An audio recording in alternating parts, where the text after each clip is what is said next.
Welcome to DK Live here at Radio Row Mall of America. I'm Katie Emmer, joined alongside Super Bowl 50 champion with the Denver Broncos, Ryan Harris. Thank you for joining us here today, Ryan. Thanks for having me, Katie. What brings you to Super Bowl 52 here in Minneapolis? Well, first, I'm from St. Paul, Minnesota, God's country. So, you know, with the Super Bowl being here, I had to come back, see how the city's doing it. We're doing as well as we can with the weather. But also here with the NFL, doing the broadcast, what they call them, the broadcast bowl here.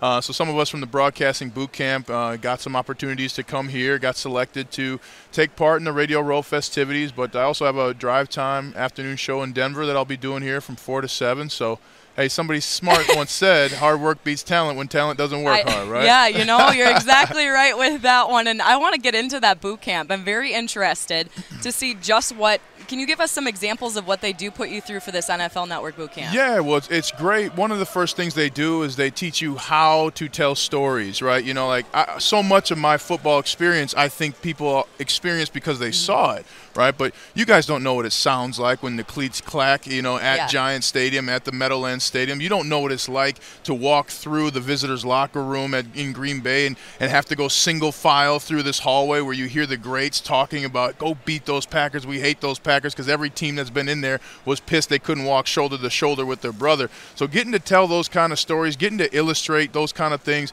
and really understanding what people want to hear about the game they love was very beneficial. And also how to read, right? Like what are the stats that tell a story, right? Completions may tell you something. I'm a big guy for third downs. You know, I'm a big guy for pressure. So learning kind of your style and what you like to talk about is what they helped me with, and a lot of other guys. Yeah, it's definitely a lot of storytelling, and we just talked about Tony Romo a little bit ago, and he's doing a pretty good job for his first year in the booth. Yeah. Absolutely. And what I love about Tony is he's doing it a little different. Yeah. You know what I'm saying? We should be a little different. And, you know, be yourself. I mean, the old days of being stuffy and, it's 3rd and 10. And, you know what I mean? It's like, no, man. Hey, well, look out for this play. I mean, I love that energy. Yeah. And and what does he do? He illustrates for a lot of people. Hey, look out there. You got a one-on-one matchup here. These are things that we know as players, but that we forget. People who didn't play the game, especially at a high level, they don't really know those things. So getting to illustrate those things really brings people into the game they love and helps humanize and educate them about it. All right, and next question I have to ask,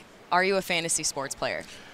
I am, and it ruined the way I watch football. Hey, and I talked to Michael from ESPN yesterday, and I said, Michael, when are we going to get some guys, to get the offensive line included? That's what I was about to get next to. If we rush for over 100 yards and don't give up any sacks, we're going to give you 10 points on your fantasy team. What's going on here? Defenses get points. Offensive linemen can't get no love. Was this high school again? The big guys can't get no love? We were just talking to some Patriots and Eagles about that the other night, and they were very passionate about getting points in fantasy. What would you think would be a good thing that they could get points on as O-linemen? If you get 100 yards rushing total, because sometimes you can't help but, there's injuries that happen.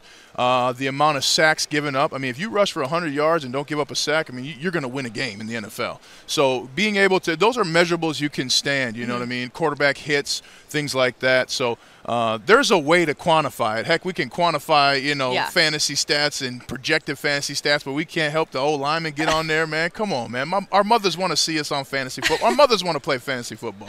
Awesome. Well, last question, score prediction for this coming Super Bowl 52.